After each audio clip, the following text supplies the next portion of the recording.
Okay, so we start over. Okay, welcome again for this International Conference on Forest Education and the breakout group 2.4, focusing on community groups, producer organizations, and civil society organizations. My name is Sophie Growels, and I am an FAO Forestry officer working with the Forest and Farm Facility, who is leading this breakout group. FFF is a partnership between FAO, IUCN, IIED, and IUFRO, and is focusing its work on enhancing the capacity of member-based forest and farm producer organizations in forest landscapes for sustainable and climate-resilient livelihoods. Community groups, producer organizations, and CSOs are important players in the forestry sector. These groups, either formal or informally organized, constitute efficient channels to exchange experiences and knowledge among farmers, producers, and forest dwellers. They also are well positioned for delivering capacity building, education, and extension services to their members, as they are rooted on the ground, know the needs of their constituencies, and have the local and traditional knowledge for the sustainable management of forests. Yesterday, we had the first part of this breakout group, led by my colleague Johnny Zapata, where the word was giving to apex producer organizations, representing subnational and grassroots producer associations, as well as indigenous associations. Today, we give the word to those organizations that are supporting directly these forest and farm producer organizations, their partners, and here they are represented by the Forest and Farm Facilities implementing partners, IIED and FFD, the Finnish Agri-Agency of Agricord. And they are both working on strengthening the capacity and knowledge of communities, producer organizations, and forest-dependent people on natural resources management. After their presentations, and before we open the floor for the plenary discussion, we will ask two practitioners from Nepal, one and one from Gambia, to give their perspectives on our key discussant questions of this breakout group. So now, first, some housekeeping rules. Today, there is no interpretation. All participants will be muted, and Francesca will unmute you when you want to take the floor. Please switch off your video, and when you talk, please switch it on. Your comments and questions to panelists, please put them in the meeting chat box. And you could preferably write it like that. You can direct the panelist and then put a question. And if we have time, we will bring the questions to the plenary discussion at the end. We really need your participation in the plenary session and brainstorming based on the two questions that you will see later. So there we would really want you to participate.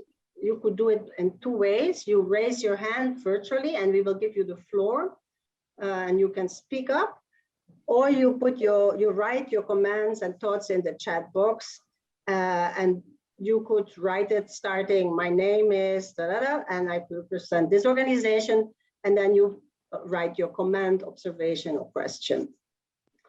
Note that we will make a summary presentation of this session in the conference, and also there will be a story on the FFF website.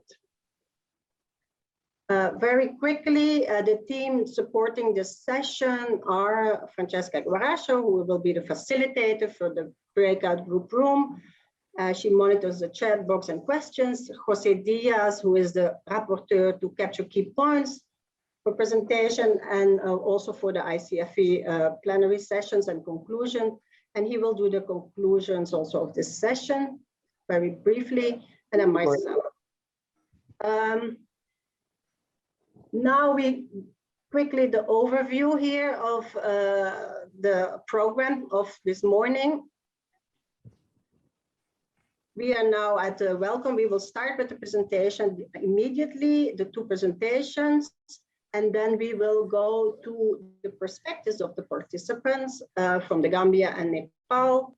And we will then hopefully have still between 20 and 30 minutes of plenary discussion before we have to close the session at 10 o'clock punctual. So now we go to the first presentation. The first presentation is about building producers' organizations' service orientation in the forestry sector, from institutional strengthening to silvicultural practices and market access. This is brought to us by Nora Simola. She is a climate and forestry expert in the Food and Forest Development Finland and the liaison officer for Agrigord in the Forest and Farm Facility Partnership. Her background in both social and forest science in combination with a long experience in development cooperation, capacity building and participatory methods have made her a passionate developer of forestry and climate advisory for producer organizations. Nora, the word is yours now. Thank you very much, Sophie. I hope you can hear me well now. And yes. Very good. Yes. And thank you for very good introduction. And I could add to that still, I'm also a forest producer. And so this topic is very, very close to my heart. So Sophie already mentioned that the presentation is about building producer organization service orientation in forestry sector, from institutional strengthening to silvicultural practices and market access. And yes, I'm from FFD. Next, please. So Food and Forest Development Finland, in short, FFD. We are based in Finland. We were established in 2012 by Finnish producer organizations and rural development organizations. And we are working in development cooperation and especially supporting agriculture and forest producers in Africa, Asia, and Latin America. And like Sophie mentioned, we are a member of Agricode Alliance. So there is this global alliance of like-minded organizations, so mandated by farmers and forest producer organizations to work together with partners in Africa, Asia, and Latin America. And we believe that strong farmers and forest producer organizations fight poverty by improving rural livelihoods and incomes through sustainable and resilient smallholder forestry and agriculture. Next, please. And we have now mentioned, you know, in my slides and also Sophie previously many times this producer organization word. And so who are these producer organizations? And they are diverse member-based associations, cooperatives, and other organizations that bring together small-scale producers within a certain geographic scope. They can work with the various different value chains and products. They can provide a wide range of different services. They can vary from primary associations, cooperatives, to national apex level umbrella organizations, unions, federations. And you know, they really like important players, because if you think they bring loads of land managers together in a certain geographic scope, they often poses very valuable information about yields and you know, related to producers' challenges and opportunities and so on. But they quite often forgotten in many of the bigger initiatives and political processes. So it's just good to keep in mind that producer organizations matter. And next, please. When we talk about the producer organizations, I would like to give an example from Finland, where I'm from and where FFD is from. And actually close to 15% of our our population in Finland are forest growers. We are really forested country. 75% of Finland is covered by forest. And so our small scale and medium scale producers, they own like 60% of the total forest land in Finland. And about half of these private forest owners, they also belong to these Finnish forest management associations.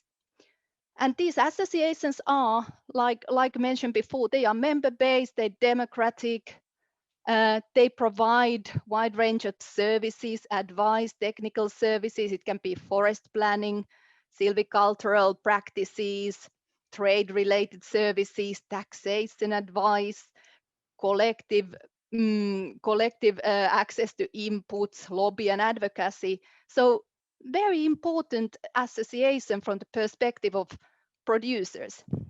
Next, please. And just a quick slide, you see this box of Finnish Forest Management Association, green box in the bottom corner of the slide. So I just want to say that how we are linked to this, why we say we're mandated by forest producers, farmers, so on. So FFD, member-based, is actually, our members are these umbrella organizations, federations of producers. There are Finnish Forest Management Associations, there is Agricultural Advisory and Cooperatives Association. And of course, FFD by itself is small, but our sort of a background membership base is massive. And in addition, we really like to work together. So we are part of this AgriCord Alliance, which is again one of the organizations forming the partnership of forest and farm facilities. So our outreach together is actually quite wide. Next, please. So we have noted in the past in Finland, and still a pending issue in many parts of the world, that the forest producers lack appropriate services that would correspond their needs. So services along the forest value chains are not available or accessible to smallholders. And this cover really everything from inputs to production to processing, trading. If we think that, for example, inputs, planting materials, seedlings, good quality seedlings, or seeds are many times not available or too expensive, too pricey for small scale producers in Africa, Asia, and Latin America.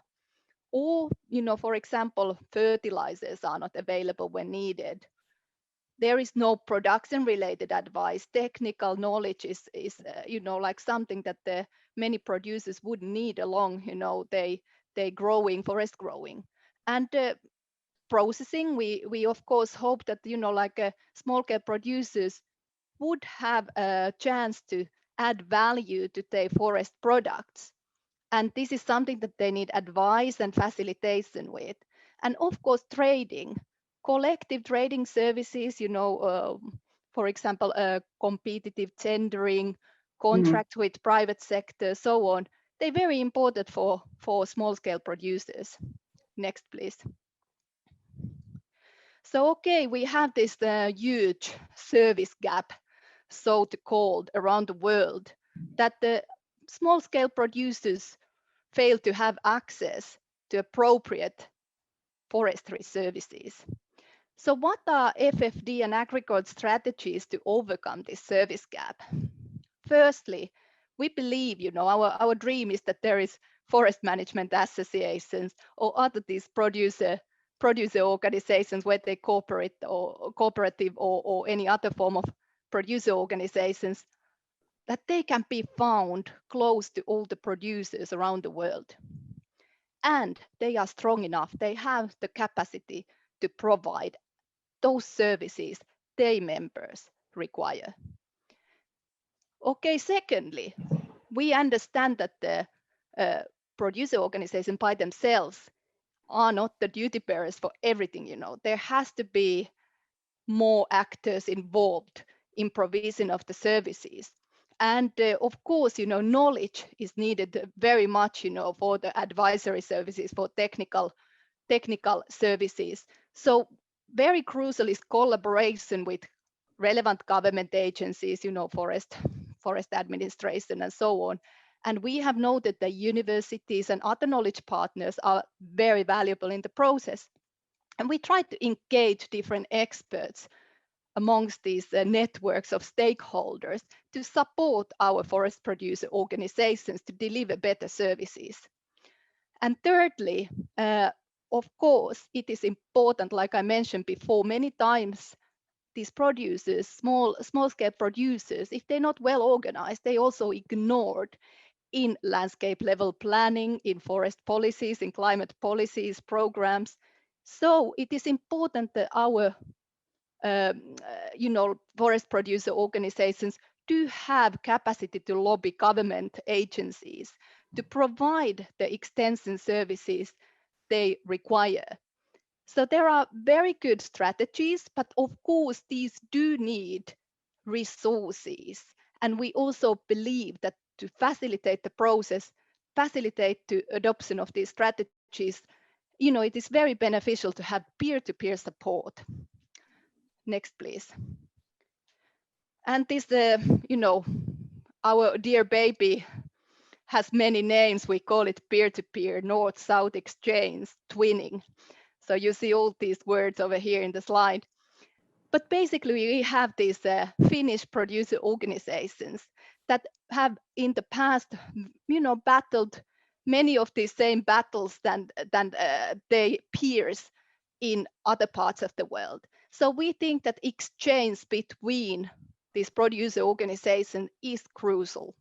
So we have these designated Finnish experts from producer organizations as twinning partners for our partners in Africa, Asia, and Latin America. Over here we have Heli Mutkala, who's the forestry field manager in MTK and is supporting our Tanzanian partners. And like many times they focus on very much, mentoring each other's leadership mentoring. Organizational capacity is very centric. So they support organizational capacity assessment. They support design of better services that correspond to the members' needs. They keep regular contact. They search for market opportunities for their partners, and just be on the side of the other organization and try to learn from each others. Next, please. And this is just to underline again that we can't do this work alone. We really appreciate our good partners, knowledge partners, government partners, and so on. For example, in the university sector, we work very much with the University of Helsinki in Finland, the forestry department, and especially the Institute of Tropical Resources, VITRI. But for example, in Vietnam, we work very closely with Hue, University of Agriculture and Forestry, and they, especially with their Center for Climate Change Studies of Central Vietnam. But we have many other knowledge partners, and in every country we work, we try to really work in close collaboration with government agencies as well, because they are the very close collaborators at the local level and national level, of course, at every level to our forest producer organizations. Next, please. And I just would like to, we are talking in this conference very much about education, and I just would like to one more time to emphasize that the training, capacity building is in crucial position to improve the productivity, the sustainable management practices, the profitability of forestry in many countries around the world. And we use materials, we produce lots of materials, with the producer organizations to support these trainings. We have model plots and many type of participatory workshops. We have training of trainers. We try to engage experts to provide more training locally. Many forms of this capacity building. And of course, not to forget the peer-to-peer I mentioned earlier. Next, please. And here we have, we try to be innovative all the time and see that what is the most relevant ways to small-scale producers, for example, develop their forestry data management. And many times the existing applications, technological solutions are not really customized for small scale producers. So this is what we try to do. We try to actually go to the requirements of small scale producers and their organizations and see that what kind of technological innovations could support their work. And we have great experiences about mobile phone applications, helping them with the volume estimation, inventory data collection, and then we have these forest management associations. For example, in Vietnam, they have created this kind of database that combines information from each forest stand of their members, but also bring together the buyers to the same database and general information of forest planning. So thank you. And then I think that it is very much a knowledge that we need to focus constantly more on climate services, and this is what we've been doing. So we have, for example, last year published this toolkit, part 1, AgriCord, farmers organization members assessing climate risks and designing adaptation, which is a systematic and participatory methodology for climate risk assessment, and then ending up to adaptation plans of producer organizations. And we have trained in the over 25 countries, well over 100 trainers already to apply this tool, and trying to sort of find out what are really the adaptation capacity needs in each producer organization, and what are the strategies to end up with the concrete adaptation plans and advance the climate resilience of members. And finally, I just want to concretize a little bit that what can we achieve? We talk about service orientation and organizational capacity and market access. So this is example from Vietnam. We've been working there since 2015, and our partners, Cooperative Alliance, together with our knowledge partners, CCCSC, has been working hard with this project. And I think that what we have achieved over there is very much, in this agriculture-oriented producer organizations, they now have also forestry know-how. They have skilled resource persons in producer association giving advice and technical support to forest producers, which they didn't have before. They have forest planning services, forest data management, carbon baselines for part of the cooperatives, and also monitoring along these MRV systems we have created. And they have adaptation and mitigation advice, which they didn't have before. They have capacity to prevent and mitigate forest fires. And very importantly, they have certified nurseries providing very good quality planting material that they did not have before. These seedlings were very pricey, they were not accessible, they were bad quality. Now the cooperatives have their own nurseries and certified nurseries.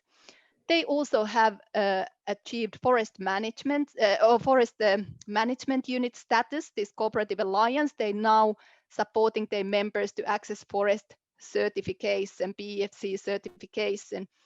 And also they facilitating contracts with private sector. Collective negotiation power is something that the small scale producers need when they deal with the wood procurers and other buyers. I finish here. Thank you very much. I hope I didn't didn't spend longer than I was assigned time, and looking forward to following discussions. Thank you. Thank you very much, Nora, for this very interesting presentation. Yeah, we have to go quickly to the next now. The second presentation is, so if you, I just want to say, if you have questions or comments for this presentation, please write it in the chat so that we eventually could come back later to these questions and put also the name of the panelists that you want to address this question to. So now we are ready for the second presentation, which is focusing on how to develop entrepreneurship and sustain locally controlled forest business, and how to build these capacities from within the producer organizations. Anna Bolin is a senior researcher within the International Institute for Environment and Development, Forestry Team, and Natural Resources Group. She has specific experience in the development of research and practical tools for supporting locally controlled forestry enterprise development, including applied knowledge of key trainings such as IIED's Securing Forest Business Risk Management and Forest Business Incubation Tools, as well as the FAO Market Analysis and Development Approach. IIED is a partner of the Forest and Farm Facility and is leading the program's work on knowledge and learning generation. Anna, the floor is yours. Thank you very much, Sophie, for that nice introduction. Okay, yes, so starting off, please, today we're going to look at how we might be able to develop and sustain these capacities, also within produced organizations, indigenous peoples organizations that we're working within the Forest and Farm Facility. So why access to forest education is important? Well, that's why we're here today. So, but I think often perhaps some of the key potential and the necessity for this may not be properly grasped by decision makers and perhaps those who fund these services as well. So why is this so important? So Nora has already given us some of the key gaps that exist, the critical services that aren't reaching these forest producers and local communities locally. So ensuring that locally owned and managed forest businesses can have access to up-to-date and quality education and extension services is key for growing rural economies and family incomes. It's as simple as that. So this in turn is also key for incentivizing forest restoration and sustainable forest management at a scale. The number of local people that are in charge of either have ownership or use rights or management rights of forest resources today is huge. And so the majority of sustainable forest management, production, and protection is actually happening in these local areas by local people. And so ensuring that they have improved access to forest education and technical assistance in these remote areas is both an opportunity for achieving a number of the sustainable development goals and climate change action, but is also a necessity for ensuring that rural economies can develop and prosper, and especially right now in the time of COVID-19. And so looking a bit at the scale of importance. So I just wanted to show this slide because in the Forest and Farm Facility, we do work with a number of apex organizations, such as what was also mentioned by Nora. And globally, their scale is quite significant, and the forest resources that they manage are also significant. And all of these organizations are routinely providing this training and educational services to millions of people that are managing millions of hectares of forests. So here, some of these apex organizations in not all of the 10 countries that the Forest and Farm Facility is working in, but many of them. And we also have regional organizations that we're working in. So Asia Farmers Organization in Asia have 17 national federations that they collaborate with. West Africa, we have ROPA, which works with 15 national federations. And in Central America, we have the Alianza para Pueblos y Bosques, the Alliance for Forests and People in Central America, that work with 10 national organizations. So the scale is important. Next, please. So what are the main knowledge needs of forest producers and local communities? Well, these are many. So perhaps the question is, how we actually ask them what they need. And so for a long time, IIED, also in partnership with the FAO and RECOF in Asia, which is a regional training center for community forestry, managed a knowledge network called the Forest Connect Alliance. And this was global. We had members and partnerships all over the world, more than 1,000 different members, and it was open, and anybody who felt that they could apply to the network's interest in spreading knowledge for practitioners working with sustaining and supporting local communities in building forestry enterprises, they were welcome. So we used to meet on an annual basis or a biannual basis in order to identify what were the main knowledge needs currently in supporting these enterprises in local communities. That was our model back then. It worked very well, and we had a number of practical tools and knowledge products that came out of it to support work with these enterprises. Now that we're working with the Forest and Farm Facility, we're working directly in partnership with these representative organizations of these forest producers. And so we've started to take a little bit of a different approach in the knowledge demand surveys, asking what new knowledge do you need in order to make sure that your communities and your enterprises prosper. So in 2019, in 2020, we rolled out a knowledge demand survey with 41 producer organizations in 10 countries. As a result of this, they identified 3 main priorities. And these were, first of all, and that was highlighted by Nora very well before, how to deal with climate change challenges and develop resilience. There's so much knowledge already in these local areas that span from generations, traditional knowledge that supports them in dealing with climate change. But there are also many new risks that they need to have other support and other knowledge assistance in order to deal with. Secondly, how to mobilize finance internally to hook external capital. Access to finance is always a challenge in these areas and for these type of businesses. But they have a huge potential and a huge advantage, that is their members.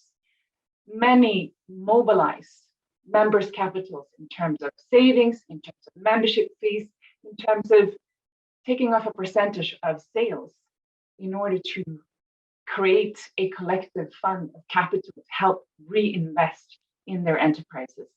That can also be used to hook other investors to show that we have financial records and we can manage these funds and invest them appropriately. So how to deal with that and how to deal with creating those kind of internal mechanisms and also engage with the financial sector. Finally, how to economically empower women.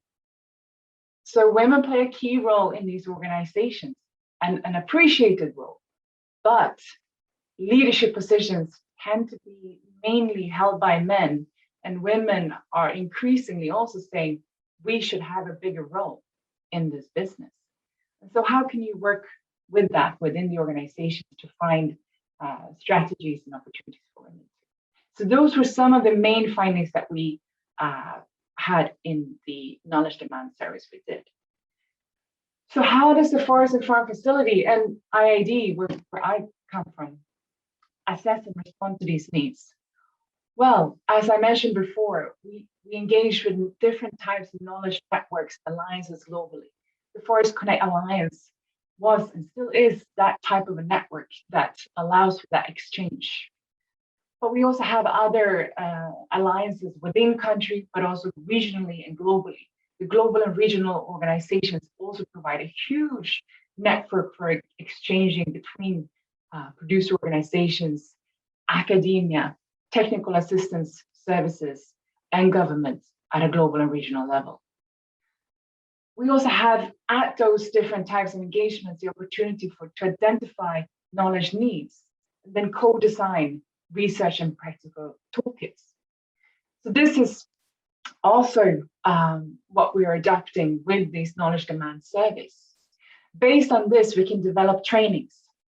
And on a very regular basis, we adapt these trainings to make sure that they also fit with the specific needs within country, within producer organizations, and within the program. We also have small grants within the forest and farm facility to ensure that producer organizations can plan for, design, and implement their own educational services. That's very popular. And finally, as Nora mentioned, peer-to-peer exchanges is an incredibly important and effective way of spreading forestry education and capacity building. To give you just a snapshot, this is how our training map looks like. So this is, we have some generic training that allows these apex organizations to institutionalize some of these key skills and knowledge tools in order to spread that down to the more local levels. So we have producer organizations that operate at a national level, they have representation at provincial level, but also at the local grassroots level. So how can you set up a structure for ensuring that they know how to develop communication strategies, analyze their markets, and support continuously their members with business development services through business incubation. So you start with a training, but then you know how to follow and to make sure that you link with the right type of institutions so they have the right type of support. How do you manage risk? Not just about getting started, it's about surviving too. And so ensuring you have that knowledge and how to institutionalize these different types of services is a key emphasis within the Forest and Farm Facility program. Then we have many other types of educations that are more on demand. So how does forest producers become included in all of this, in planning, design, and implementation? So I mentioned that we have letters of agreements. So for those who aren't familiar with that, it's basically a contract. How you become a partner, you have a contract with a key activity that you want to implement. So producer organizations can design their own activities for forestry education and training that can then be included and financed in such a contract. These knowledge demand surveys, they are not done just out of interest for writing a paper for academic purposes. They inform the planning and design of future research, but also of the trainings and the activities within the program. And support apex organizations to set up their own structures and systems for service delivery is a key activity within the Forest and Farm Facility. And we will look at some examples of this. Next, please. Okay, so I wanted to mention some of the key ownership and agency by these producer organizations to start, because this, in my view, is some of the most exciting parts coming out of the program. So in Guatemala, for example, we have one of the first pictures here. This is from 2015, so it's already a few years back. But this is FEDECUVERA, which is a federation of cooperatives in Guatemala. They established, with the support of FFF, their own rural business school of agroforestry. So this was specifically targeting young people and women from the local communities and teaching them the skills that they needed to flourish in the cooperative business locally and continue to develop the community. This was a key goal of FEDECUVERA, and this was helping them to maintain women and youth and not migrate, which was a bit of a challenge in the area. In Bolivia, we have the National Indigenous Forestry Association, AFIN, together with KIOEC, which is one of the networks of indigenous peoples organizations in Bolivia. And they set up a forest entrepreneur school to encourage the formation of indigenous forestry businesses, also targeting women and youth to engage in the forest business. And this was only 2020, so that's quite recently, also supported by FFF. In Togo, we had a Togo Lease Coordination for Unit for Farmers, Organizations, and Agricultural Producers, ITTO. And their members, Akijatan and UROP-CM cooperatives, have set up a women's college in 2020.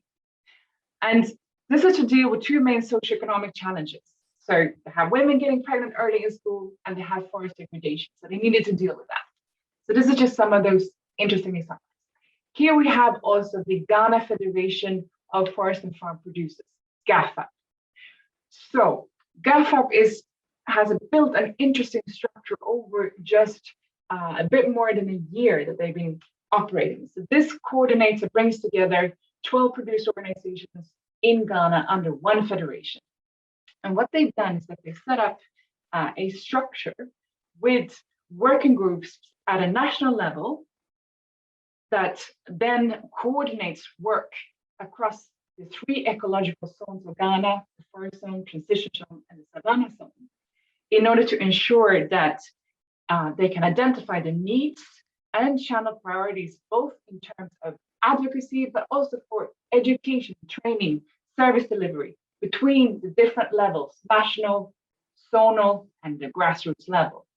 So here you have a business incubation team that engage within the national working group, as well as in the different zonal levels. And these have specific support by a women's champions wing that have women's coaches, advocates, and mentors who ensure that women get the same type of business incubation training as the male members, so that they also benefit equally from all the progress of the organization.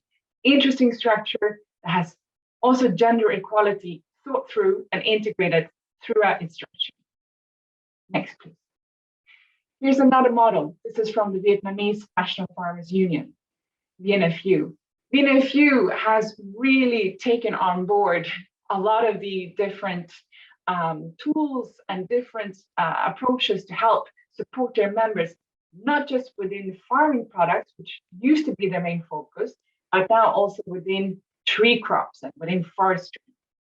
So here we have VNFU acting as a business incubator, working with commune, district, province, and national level, organizing cooperative members, individual farmers to engage with roundtable discussions that involves all these different types of stakeholders, working with policy issues, private sector, technical assistance, working with universities that focus on organic production, forestry management, whatever their member needs. This approach has been so successful that they're able to, in only 5 years' time, generate private sector interest and financial investment that far exceeds any of the type of investment that they could see before. Okay, it is great to provide forest education services in this type of integrated level within producer organizations and then exchanging that between them. But of course, it's not without its challenges. So if we start with the strengths, the ownership and the sustainability and the networks that this generates is a huge advantage and benefits of taking this approach. We see, as for example, we saw there with the VNFU model, but also within other producer organizations in the program, having this integrated structure of networking and linking really helps build relationships. It also really strengthens the social organization. We can see how, these educational services help preserve youth staying in local areas, women getting opportunities. All of this is very beneficial for the social fabric in the rural areas. And it also promotes cultural heritage. Many of the organizations have a key interest in this. The youth and women focus. This is often a challenge. to have that equality and inclusion, addressing migration and equality concerns. But of course, having quality provision of educational services at a regular basis is costly, and skilled staff can be difficult to attract. This is also one of the main reasons why there is this service gap in the first place. It costs money, producers are scattered all over the place, it is difficult. And often we find that when you are able to really offer this is when you have a certain scale. You have a memberships, you have a growth potential within your businesses already that helps you to generate that surplus capital to invest in such services. Of course, the Forest and Farm Facility helps through these direct grant mechanisms to overcome some of those challenges. But this is the reality, and something that we are trying to work out how to develop different models. So thank you so much for your time, and look forward to any questions that you might have, and also look forward to hearing from Kanimang and from Yanak. Thank you very much, Anna, for this very interesting presentation as well. Sorry that we have to push a bit because time is running. So for the participants here, if you have some questions or comments for Anna, please write it in the chat, starting with her name and then the question, so she can look at that and try to respond in the chat, or we eventually in the plenary can also address this. So now we are putting here the questions for our brainstorming session. What are the questions we want to discuss here? First question is, why is it important that community groups, producer organizations, and civil society organizations can easily access forestry education, capacity building, and extension services? That's maybe a door opener. But then the other question is, how can we strengthen the active participation of communities, producers, and other civil society groups in the planning, design, and implementation of formal and informal forestry education programs? So these are the questions for the brainstorming. But first, we are going to ask the views of a few very experienced practitioners in the forestry sector, based on their experience. So what is their reply to these questions? So today we have with us a very experienced practitioner, Mr. Kanimang Kamara. He is the executive director of the Natural Resources Consulting, NACO, in Gambia, and he has been active since 1995, so lots of experience. NACO Gambia is an extension and training agency in participatory rural development.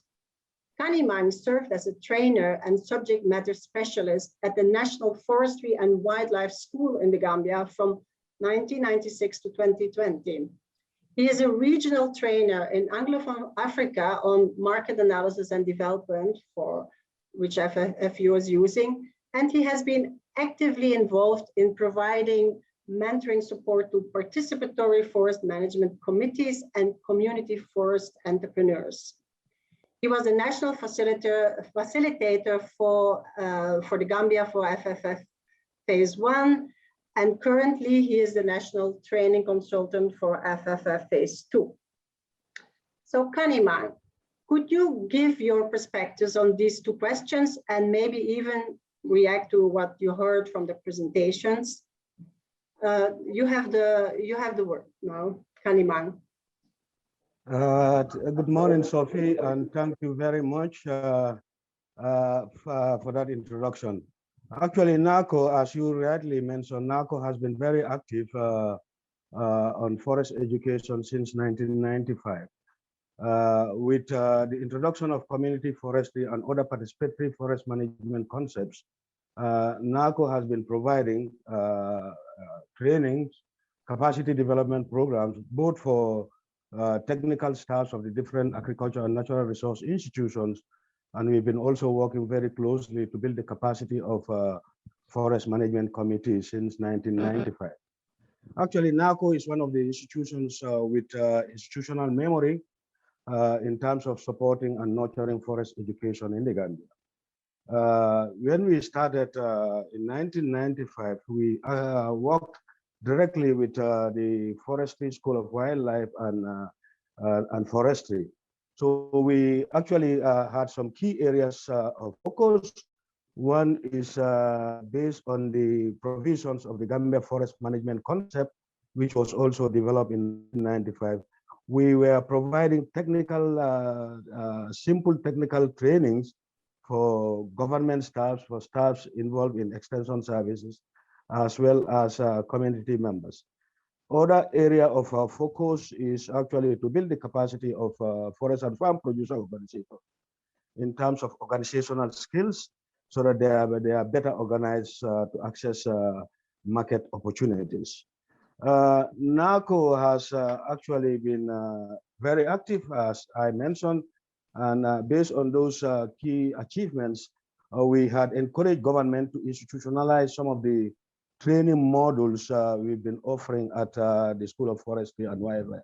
And now most of those training modules, like people skills, organizational skills for group producer groups, and of course market analysis was institutionalized in the training school of forestry and wildlife. Along the way also, we've been training village promoters. We call them VIPs. They are not very important persons, but we call them village promoters. These are knowledgeable local forest managers who are trained as trainers, and they continue to provide extension services to those new communities interested to participate in community forestry.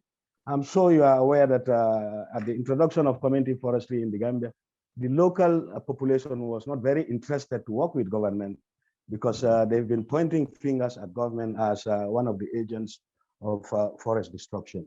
So what we did was to train those knowledgeable villagers from the different forest committees to serve as extension officers to better introduce those participatory forest management concepts in the Gambia. The other issue of focus is training those forest committees to provide adult literacy classes, because most of our forest management committees, they are illiterate. And what we did was to train a couple of forest committee members, both from the youth population and also from the women groups, to be providing adult literacy classes to the target group members, so that they are able to record the activities that they are implementing in terms of forest protection, and of course also monitor the flow of their revenue generated from sustainable forest management activities.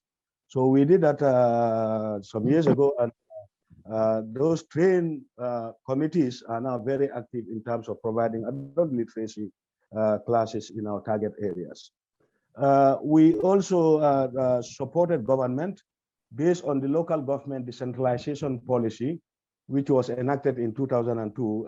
The decentralization policy is calling for integrated approach towards the rural development. So we have set up a multidisciplinary facilitation teams in all the regions. The task of this multidisciplinary facilitation team is to provide constant extension support to forest and farm producer groups based on their demands. And the MDFTs, of course, which is the multidisciplinary facilitation team, not consist of government agencies, non-government agencies, and also the FFFPOs are also represented in the multidisciplinary facilitation team. Recently, based on the needs of the FFPOs, government of the Gambia have formulated an extension policy, because there was no policy on extension in the Gambia, and the ratio of extension officers to farmers is so huge. It's 1 to over 4,000 farmers. One extension officer is expected to serve 3,000 to 4,000 farmers, which is not very realistic. So based on the new provisions of this new extension policy, it is advocating for at least one extension officer to be able to serve not more than 200 farmers. So the policy is also advocating for experienced FFFPOs to be part of this extension team members. We also succeeded in reviewing curriculum of the teaching school in Kafuta, which is the Forestry School of Wildlife and Forestry. We have designed specific tailored courses targeting FFFPOs and other CSOs, so that they are informed about key provisions of the forest policy, agricultural and natural resource policies, and of course, they are given background training on legislations also. So this aspect is well functioning, depending on the needs of FFFPOs. There are certain modules which are specifically designed to provide training to FFFPOs in the Gambia. Thank you. Yeah, I think we have to wrap up now, but maybe you have challenges, of course. One of the key challenges is funding challenges, which is not very forthcoming. And we have also started encouraging government to accommodate FFFPOs in terms of policy issues. And during FFF phase 1, we succeeded in establishing what we call agriculture and natural resource platform, which is chaired by farmers. And the task of that multi-policy platform is to see how policies are implemented at rural level, because there's always a gap between policies and practices. So this multidisciplinary, multi-sector policy platform is very active in terms of providing knowledge to FFFPOs in the Gambia. Okay. Thank you so much. Thank you So much. And these are some of the issues we have on our table in the. Thank you. Thank you. Yeah, no, thank you so much, Kanimang. These are very important perspectives and relevant for this discussion. Interesting also how you have been trying to review the curriculum of the forestry school and having this village promoters. I think that these are all very interesting examples. Just going back for memory of everybody, please, everybody take note of these questions. And now we will ask you, we will give the floor first to another practitioner coming from Nepal. Janak Acharya has a degree in agribusiness and rural development. He is a forest and farm enterprise expert working with the Federation of Community Forestry Users in Nepal, FECOFUN, and supported by also the Forest and Farm Facility. He has worked with rural communities for a long time and supporting them with forest and farm based enterprises. So Janak, based on your experience with the biggest forest federation in Nepal, FECOFUN, what are your perspectives on these two key questions? The floor is yours. You have 5 minutes. Okay, thank you, Sophie. Thank you for the introductions. Yeah, after seeing the presentations of Anna and Nura, we FECOFUN working in Nepal as the largest federations of the umbrella organization of the community forest.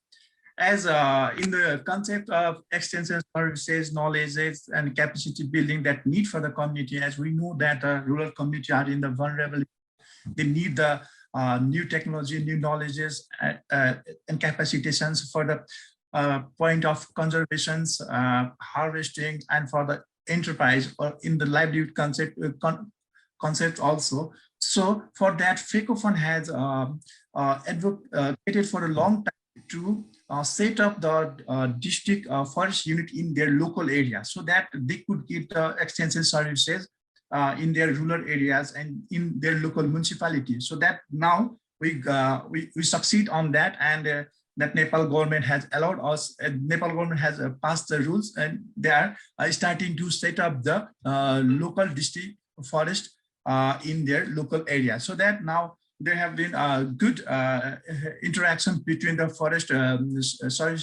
officers and the community, and they are also going.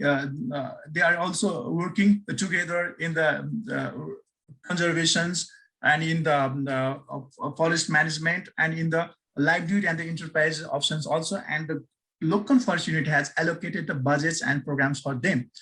And besides that, our Francophone need the help of the international partners organizations to make the toolkits and to such knowledges which we disseminate in our network, such as we have done about the market analysis and development trainings from the of IID in the program of the FFF that we are disseminating in all the FFF intervention site. And in the Francophone, we have also the business committee. They just take the trainings to their local area. So that's going with the help of the international organization. Also, as the agriculture toolkit we have seen from the NURA, that's where Francophone is also using for the climate assessments in the different parts of the country. So as we seeing that the community need the knowledge, because they just have to know about the new technologies that's changing time to time. So there should be the new technology exposure to the community. For that, we also partnership with the university, just like Institute of Forestry, where they just gives up the trainings, they make the manuals for the community forest user groups. And so like we also work with the social entrepreneurs, and so with the also business service provider. As if we see on our program Forest and Farm Capacity, we have partners with the NSAP and SAVA. They're just giving us the knowledge and technology to the community forest user groups, producer groups, so that they are just increasing their incomes, and they are just making the product. They're just working on the product diversification, branding, and value additions.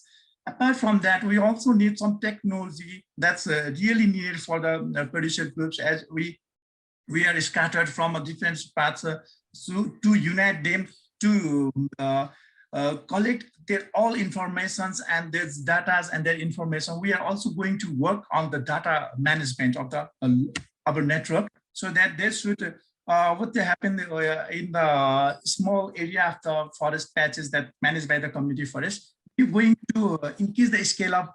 They need some cluster and some big quantity to trade or to do the enterprises. So at that time, we just if we have the inventory map, or we have the perfect amount, perfect quantity that grown from the cultivator that we can know from one apps and one applications, then it will be easy to make a bridge between the traders and the producers. So that's we are also going to work on that with the help of the international organizations and other implementing partners.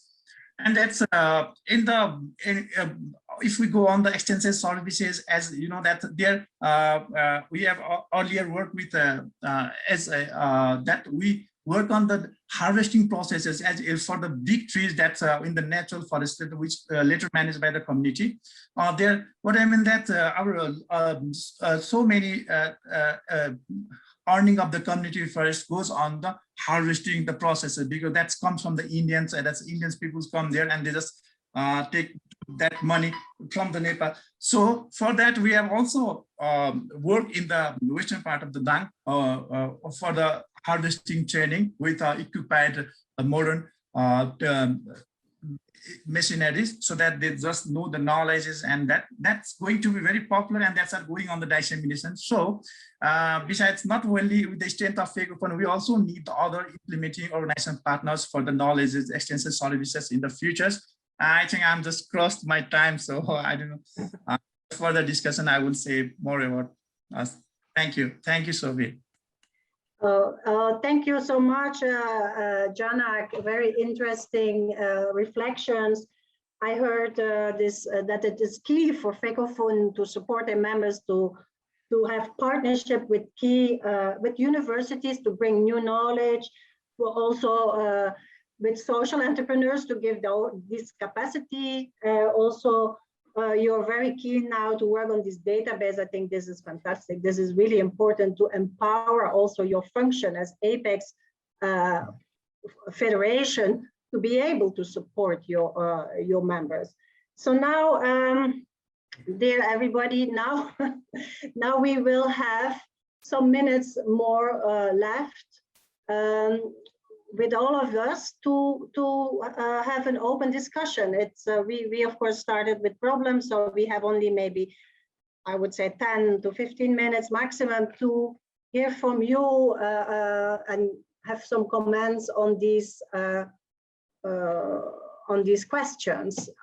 We could now open the floor for that. You can raise your hand virtually, and then we will give you the floor, or you can put your question in the chat box and say your comments. So we will start with the first. We will start with the first question. Why is it important that community groups, producer organizations, and civil society organizations can easily access forestry education, capacity building, and extension services? I don't know who can see the hands, because I don't see it because I'm sharing the screen. Can somebody, we can start with Bahram. Is that right, Francesca? I cannot see. Bahram Naseri, I see you. Can you unmute him? Yes, please. You have the floor, Mr. Naseri. Hello, everyone. Hello. How are you? Yes, we are fine. Could you maybe contribute to the question? Thank you. Yes, I wrote some answers on chat box about questions number 1 and number 2. Okay. Okay, I see it here.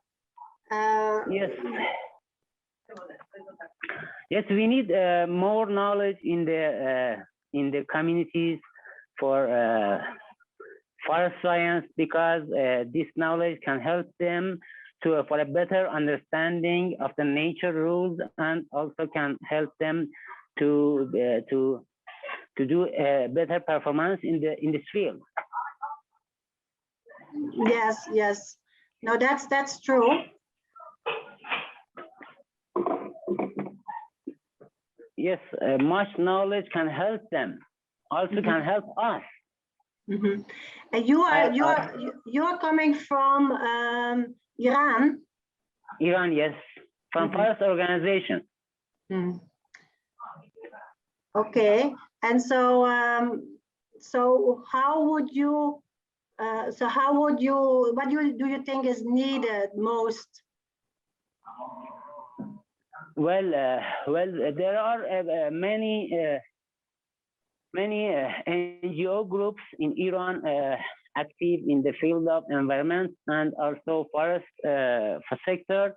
But as I find about them, there is less now. They have less knowledge about the forestry, about the ecology, about the environment, and because of this matter, they need more knowledge about the forest science, especially forest science, about the trees, about the nature, and this knowledge also can help them and help us for a better performance and better results in from their activity in this field. Yeah. So what we have heard is a lot building partnerships with different actors. Is this something that has been done in your context? Partnership with the private sector, partnership with social entrepreneurs, with universities. Is that happening? Yes, it's happening already, but I focus just on communities or on NGOs, because there is a big energy in this field nowadays in Iran also. But because of less knowledge in this field, they can't do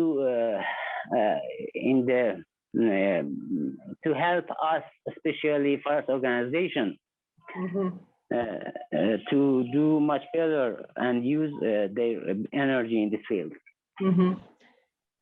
Yes. Yeah. Thank you so much for your intervention. We have another. Thank you. This is all well noted, and we have another person that wants to intervene. Is Mr. James Kungu. You had a question in the chat, but maybe you want to say it. Okay, thank you very much. I'm James Kongo, Interim Executive Secretary of African Network for agriculture, agroforestry, and natural resources, education, in short, ANAFE. I think when it comes to the first question, we know that there are many emerging thematic areas. Issues like carbon trading, issues like payment for environmental services. And unless the community groups and this producer organization and civil society, unless we create awareness on them, then it means that they will not be able to benefit fully from the resources that they are owning.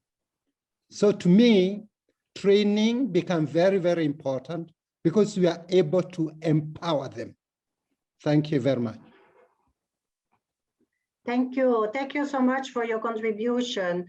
I think we also can receive now contributions for the second question, how to strengthen. But I think both of you already have a bit answered this as well. But you can, if there are other hands up, I see that there is another person, Ms. Anne Mukaido.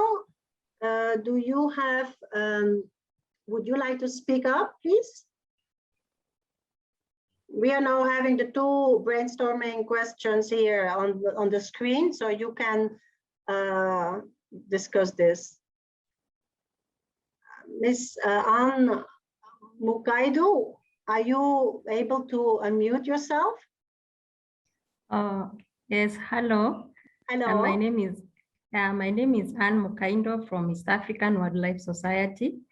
So I think it's important for the community groups to access forest education and capacity building and extension services because they are the first dealers or they interact with resources directly. So it's important for them to have the knowledge so that they may be able to, to manage them sustainably. On the second question, I think as Professor Kungwa said, I think capacity building is the key so that they can be able to participate in resource management. Thank you.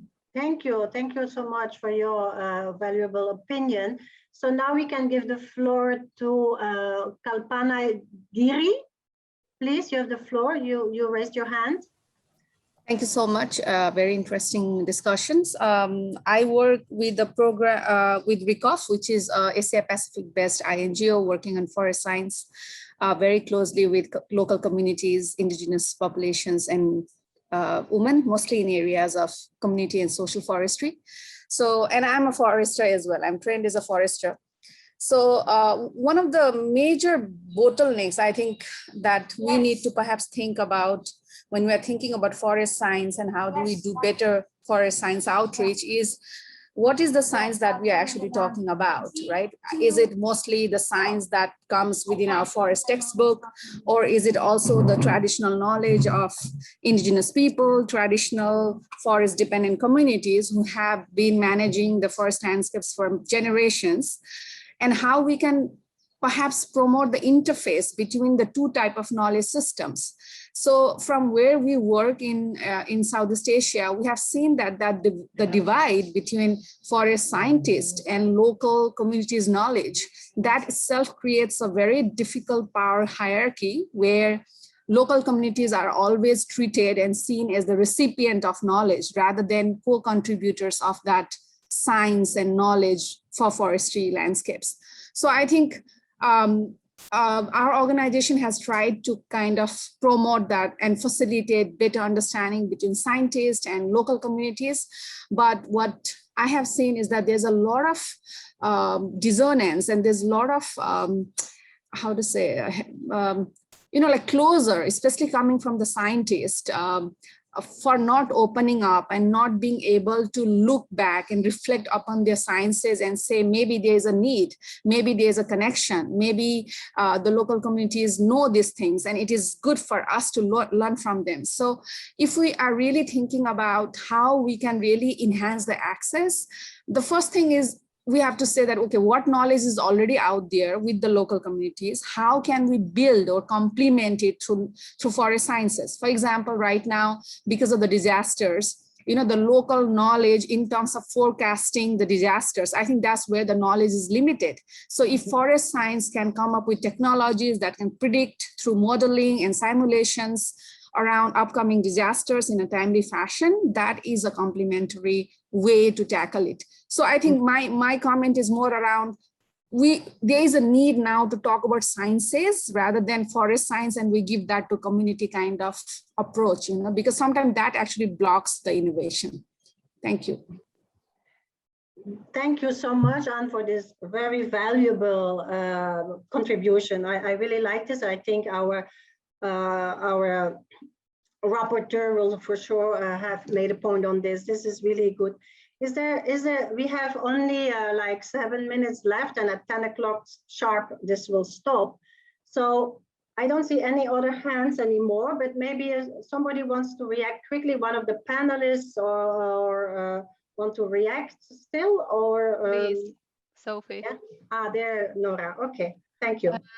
Thank you very much. I would like to just quickly comment on the questions in the chat box. There was a very good questions from Norman Dlamini and also Mr. Kungu. And firstly, Norman was asking that if forest producers are few, or the forest cover is not very big in the country. So does it make any sense to sort of you know, create forest producer organizations? And I would like to point out that many times agriculture and forestry are very much inseparable, especially in sub-Saharan Africa. You know, where in many countries, you know, the smallholders have small plot of land, could be 1 hectare, 2 hectares, that is divided between the woodlot and crops and home gardens. So one option is to use sort of existing agricultural producer organizations and integrate forestry into those. And this is actually what has been done in Finland at the federal level. Agricultural producers and forest producers have actually merged at the national level to create bigger impact, because the smaller we are, the more noise we have to make. And secondly, if the land is scarce, like in many cases there is agriculture and forestry land, it's even more important to have adequate services to support productivity, sustainability, profitability of all the activities on the land. So the extension services are even more needed. So I think that there is always point to get organized and get your voice out. Secondly, there was a question about the you know, how NGOs have money to pay project staff or you know, like a regular staff, permanent vacancies, and also forestry experts. And I think what is specific about these membership organizations, producer organizations, is that the key idea is to be very much also profitable. It includes the idea of business incubation that Anna was talking about. It could be harvesting groups, it could be logical or logistics related services that they offer, but also because they are member-based associations, not foundation type, member-based. So they collect member fees. And in that sense, producer organizations many times differ from other NGOs.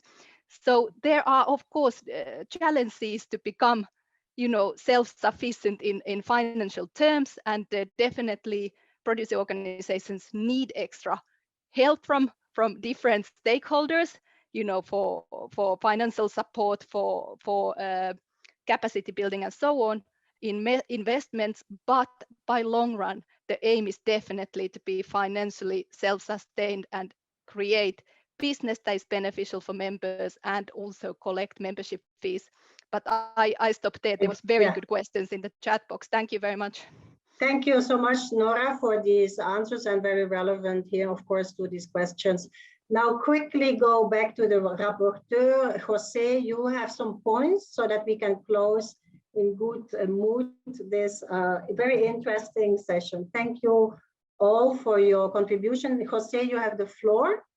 Thank you very much, Sophie. Thank you for panelists, for our guest speakers, and also for people that participated in this very interesting and exciting session that came to complement perfectly the discussion that we had yesterday when we talked with farmers, smallholders from Africa and from Latin America. Just some takeaway and messages that we can see that our forestry, the forestry sector, is very rich in terms of social capital. We have a huge variety of actors, stakeholders, namely FPOs, communities, NGOs, civil society organizations, local councils, whatever the name that they have at the local level, the local institutions that are doing an amazing job. And also something interesting, they are not just recipients of knowledge, as it has been already pointed out. They have a rich experiences, rich knowledge that complement the science that we are using to better support and strengthen the conservation of natural forests, but also to address some needs that they have in terms of livelihoods. What we need is to integrate and to better bridge local knowledge with science, to create partnerships and alliances has been already shown with these very interesting examples from Vietnam, Guatemala, Ecuador, the Gambia, Nepal, how working together can create a huge impact, and the key role that extension services play at the local level, and how we can support better provision of these services by integrating these different stakeholders. The way how the AAF, AgriCorp, IID, and of FPOs at the local level is a good example. So then the challenge is how we can replicate that, how we can scale up that to achieve greater results towards climate change, recovering from COVID and other global challenges. So within these messages, I think I want to wrap up our session. Really appreciate your support. All the information, the recording and the presentation will be uploaded on the website of the conference, and we will be coming back to you with more information that we might have. And thank you very much. Thank you so much, everybody. This was great. We managed in just before 10 o'clock. Thank you for these very interesting discussions, all of you, and see you in the plenary. Have a nice day. Thank you all.